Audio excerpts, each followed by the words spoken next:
Observar o mundo e logo constatar que existem muitas coisas erradas não é uma tarefa das mais complicadas. O verdadeiro desafio para alguns é identificar de onde viria a nossa referência e que nos permite perceber que há coisas que estão erradas, que estão fora de lugar. A tradição cristã explica a injustiça, a maldade e tudo aquilo que contribui para a corrupção do mundo a partir da queda, a partir do pecado. Muitos desvios na ordem original das coisas ocorreram quando a humanidade decidiu rebelar-se contra Deus e trilhar um caminho próprio, um caminho autônomo. Deus, no entanto, ele não se satisfaz em deixar as coisas assim. Ao desenvolver o seu plano de restauração, a estratégia definitiva consistiu em enviar o Filho Jesus Cristo para redimir todas as coisas. Além de morrer numa cruz e ressuscitar, antes disso, Jesus também fez muitas coisas e ensinou lições importantíssimas. Estes feitos e ensinamentos, eles consistiam basicamente em apontar e revelar aos pecadores como é o reino de Deus, esta outra realidade possível. E em boa medida, Jesus fez isso contando parábolas. Essas parábolas foram apresentadas como verdadeiras imagens diante do povo, como se Jesus estivesse dizendo: vejam, o reino de Deus é assim. Então seja muito bem-vindo você aqui à nossa série sobre as parábolas de Jesus. Fique conosco, vamos aprender um pouco mais sobre a parábola dos trabalhadores na vinha.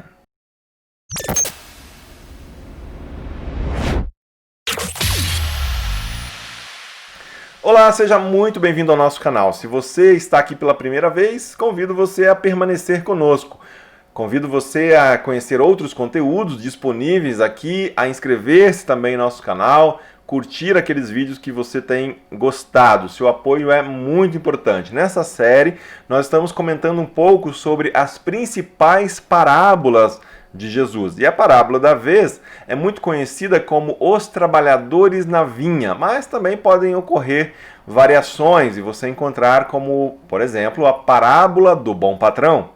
Ela está registrada em Mateus 20.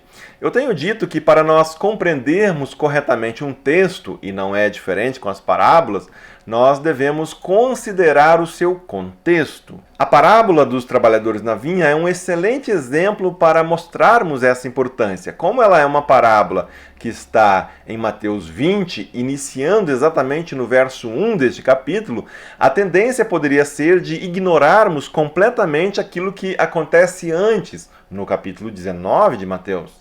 A verdade é que há sempre uma motivação, um acontecimento, uma pergunta, algo que leva Jesus a contar aquela determinada parábola. E conhecer essa motivação é fundamental se nós quisermos extrair o sentido real da mensagem, o sentido que Jesus gostaria de dar à parábola. Assim, antes de verificarmos detalhadamente o contexto desta parábola em específico, vamos lê-la em Mateus 20, 1 a 16. Pois o reino dos céus é como um proprietário que saiu de manhã cedo para contratar trabalhadores para a sua vinha. Ele combinou pagar-lhes 1 denário pelo dia e mandou-os para a sua vinha. Por volta das 9 horas da manhã, ele saiu e viu outros que estavam desocupados na praça e lhes disse: vão também trabalhar na vinha e eu lhes pagarei o que for justo. E eles foram. Saindo outra vez, por volta do meio-dia e depois às 3 horas da tarde, e nona, fez a mesma coisa. Saindo por volta das 5 horas da tarde, encontrou ainda outros que estavam desocupados e lhes perguntou: por que vocês estiveram aqui desocupados o dia todo? Porque ninguém nos contratou, responderam eles. E ele lhes disse: vão vocês também trabalhar na vinha. Ao cair da tarde, o dono da vinha disse ao seu administrador: chame os trabalhadores e pague-lhes o salário, começando com os últimos contratados e terminando nos primeiros. Vieram os trabalhadores contratados por volta das 5 horas da tarde e cada um recebeu 1 denário. Quando vieram os que tinham sido contratados primeiro, esperavam receber mais, mas cada um deles também recebeu 1 denário. Quando receberam, começaram a se queixar do proprietário da vinha, dizendo: Estes homens contratados por último trabalharam apenas 1 hora, e o Senhor os igualou a nós, que suportamos o peso do trabalho e o calor do dia. Mas ele respondeu a um deles: Amigo, não estou sendo injusto com você. Você não concordou em trabalhar por 1 denário? Receba o que é seu e vá. Eu quero dar ao que foi contratado por último o mesmo que lhe dei. Não tenho eu o direito de fazer o que quero com meu dinheiro? Ou você está com inveja porque sou generoso? Assim, os últimos serão primeiros e os primeiros serão últimos. Mateus 20, 1-16. Com a parábola, então, agora mais presente, vamos à pergunta: o que teria levado Jesus a contar esta parábola? Essa, na verdade, é uma pergunta que cabe para todas as parábolas que Jesus contou. A melhor maneira de nós nos aproximarmos da resposta é dando uma boa olhada no contexto imediatamente anterior. No caso aqui, vamos dar uma olhada naquilo que está acontecendo no capítulo de Mateus 19. Jesus ele havia acabado de atravessar o Jordão. Mais uma vez, ele é provocado pelos fariseus. Depois, Jesus abençoa um grupo de crianças e a partir do verso 16 do capítulo 19 de Mateus, Jesus é abordado por um jovem rico. Lembra da história do jovem rico? É exatamente aqui que começa a se desenhar o contexto que nos ajudará a compreender melhor a parábola dos trabalhadores na vinha. A história ali, o episódio do jovem rico, é muito conhecida. Se você não está lembrado, eu sugiro dar uma lida em Mateus 19, os versos 16 a 22. Para resumir a história, aquele jovem rico, ele foi ao encontro de Jesus querendo saber o que ele precisaria fazer para herdar a vida eterna. Essa foi a pergunta que ele trouxe diante de Jesus. Jesus percebe que o maior impedimento na vida daquele jovem eram as riquezas. E seu primeiro compromisso era com exatamente isso, com a sua própria riqueza, com seu dinheiro, com seus valores, com seus bens. Por isso Jesus ele vai direto ao ponto. Jesus pede a ele que ele venda todos os seus bens e doe para então tornar-se um discípulo. Mas o que na realidade então acontece? Aquele jovem afasta-se, triste, porque no fundo não era a resposta que ele desejava ouvir. Ele não estava disposto a separar-se da sua fortuna. Vejam, o detalhe importante aqui é a pergunta que o jovem fez: o que eu posso fazer? O que eu deveria fazer para herdar a vida eterna? Talvez ele estivesse até disposto a abrir mão de uma parte das suas riquezas, caso fosse isso que Jesus lhe tivesse pedido e se isso lhe garantisse a vida eterna. Afinal de contas, na opinião dele, na sua avaliação, ele era uma boa pessoa. Inclusive, ele disse para Jesus que era um bom cumpridor de todos os mandamentos. Mas a questão é que aquele jovem, ele não escuta da boca de Jesus a resposta que ele gostaria de ouvir. O jovem vai embora e Jesus, aparentemente, então, fica só com o seu grupo de discípulos. E ele aproveita, então, para falar mais algumas coisas, alertar sobre o perigo das riquezas, e é aí que acontece. Acontece o quê? Vem a pergunta que levará Jesus a contar a parábola dos trabalhadores na vinha. Quem é que faz a pergunta? Ele mesmo, Pedro, para variar, né? O Pedro vai lá, Mateus 19, 27, mais no finalzinho: Senhor, nós deixamos tudo para segui-lo. Qual será a nossa recompensa? Você consegue perceber a relação da pergunta de Pedro com aquilo que acabara de acontecer no episódio de Jesus com o jovem rico? Pedro ele testemunhou tudo aquilo que havia ocorrido há pouco. O jovem ele não quis deixar e seguir, mas ele, Pedro, ele deixou. Logo deveria haver uma boa recompensa para ele, pensou. Se tem uma coisa na qual Jesus era mestre em fazer, era desmascarar as verdadeiras intenções ocultas nos corações das pessoas. Sim, Jesus responde, todos aqueles que me seguem e são leais a mim serão recompensados. Encontraremos isso em versos logo em seguida ali a pergunta de Pedro, mas Jesus ele não para por aí, ele acrescenta naquele último verso do capítulo 19 um contudo. Sabe aquela frase que você está dizendo, contudo, porém, todavia? Então, Jesus ele diz, contudo, muitos primeiros serão últimos e muitos últimos serão os primeiros. Mateus 19, 30. Jesus, assim, começa mais uma vez a revelar que é diferente a lógica no reino de Deus. A parábola dos trabalhadores na vinha acaba como uma leve censura, um puxão de orelhas em Pedro, que acabara de demonstrar uma atitude mercenária. Sua pergunta, a pergunta de Pedro, ela soa como a questão que muitos de nós também gostamos de dizer hoje.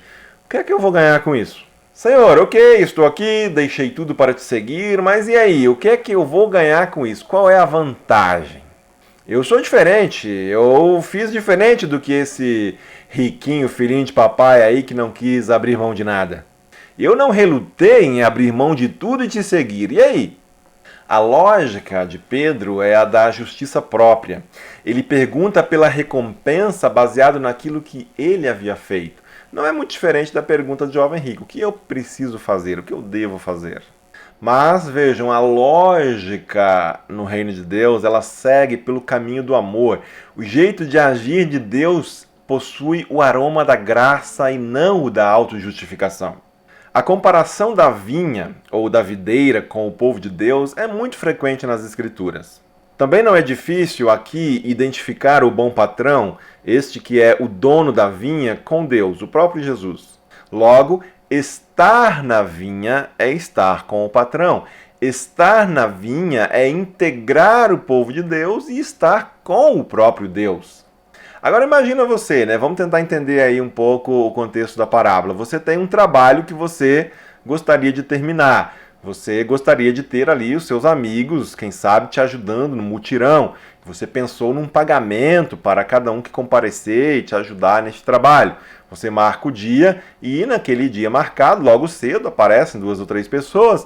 Depois, lá pelas 10 horas da manhã, chegam mais 2 pessoas. Lá pelo meio-dia vem mais um. Depois, mais tarde, 3, 4 horas, aparecem mais 2 ou 3 pessoas. Então ali no final do dia, por volta das 5 horas da tarde, você chama todo mundo e começa a fazer o pagamento. Você vai gratificar, afinal de contas, todas aquelas pessoas que compareceram para auxiliar no trabalho. E você começa a pagar exatamente a partir daqueles que chegaram por último. Enquanto isso, o pessoal que chegou lá no começo do dia, vendo que você está pagando a esses que chegaram por último o dia cheio, o pessoal já começa a esfregar as mãos, começa a imaginar, puxa vida, se esses aí que chegaram só no final do dia estão recebendo isso daí, imagina eu que cheguei desde cedo. Mas fato é que você vai pagando todo mundo e inclusive aqueles que chegaram no começo do dia o mesmo valor. E o que acontece? Aqueles que chegaram cedo começam a se sentir injustiçados, começam a se queixar. Ei, como é que é esse negócio aí? Esse pessoal que trabalhou só 1 hora, chegou tarde, vai receber a mesma coisa que eu, que trabalhei o dia inteiro? E assim nós temos um primeiro detalhe que nos chama a atenção aqui na parábola. De fato, ninguém estava recebendo menos do que aquilo que era a prática comum. Ninguém estava, assim, sendo realmente injustiçado. No contexto da época, quando alguém era contratado para um serviço, já podia imaginar, ele já sabia que por um dia trabalhado receberia um denário. A resposta que o proprietário da vinha dá confirma isso, conforme lá o verso 13 de Mateus 20. Amigo, eu não estou sendo injusto com você. Você não concordou em trabalhar por um denário? A queixa, a reclamação, portanto, não focava tanto essa questão, mas sim em que os outros estavam recebendo a mesma coisa que eu. Esse foco nos outros e em si mesmo é que é a questão. Eles estavam medindo a realidade a partir da sua própria lógica, do seu próprio senso de justiça. Por isso, com a parábola, Jesus ele deseja tirar o foco dessa autojustificação para focar quem? O Pai, Deus, o dono da vinha. Vejam no verso 15. Não tenho o direito de fazer o que eu quero com o meu dinheiro? Ou você está com inveja porque eu sou generoso? A questão é que não se trata de um direito ou de uma conquista pessoal. O foco está na generosidade do pai, do proprietário. Você percebe aí como a pergunta de Pedro ela vai sendo respondida? Você se lembra da pergunta? Vamos lá, Senhor, nós deixamos tudo para segui-lo. Qual será a nossa recompensa? Afinal, Senhor, nós saímos cedo, nós estamos com o Senhor desde o início. Se esses que estão chegando agora, outros que ainda chegarão, serão recompensados, como o Senhor diz, imagina então nós que já abandonamos tudo logo e passamos a te seguir. E então Jesus diz: Pedro, veja, não depende do teu trabalho, mas da minha generosidade. Mais do que aquilo que você pode fazer, importa mesmo é que você está com a gente. Mais do que o ordenado, o salário, o pagamento ao final do dia trabalhado, é que trabalhamos e trabalhamos junto naquilo que realmente importa. Você se lembra, a vinha é o povo de Deus e o proprietário é o próprio Deus. Trabalhar na vinha significa integrar o povo de Deus, já fazer parte do reino de Deus. É estar com o proprietário, ou seja, é estar com o próprio Deus. Sendo assim, aqueles que já chegaram logo cedo, desde os primeiros raios da alvorada do reino, estes já podem desfrutar dessa nova realidade antes, e esta é a maior das recompensas, fazer parte. A alegria de Deus está em recompensar a todos. Nós já temos chamado a atenção para o fato de que Jesus, ao utilizar das parábolas como comparação com o reino de Deus, ele costuma destacar o reino em comparação aí a um acerto de contas. E aqui nesta parábola não é diferente. Mais uma vez, Jesus ele aponta para a realidade de como as coisas se dão no reino de Deus.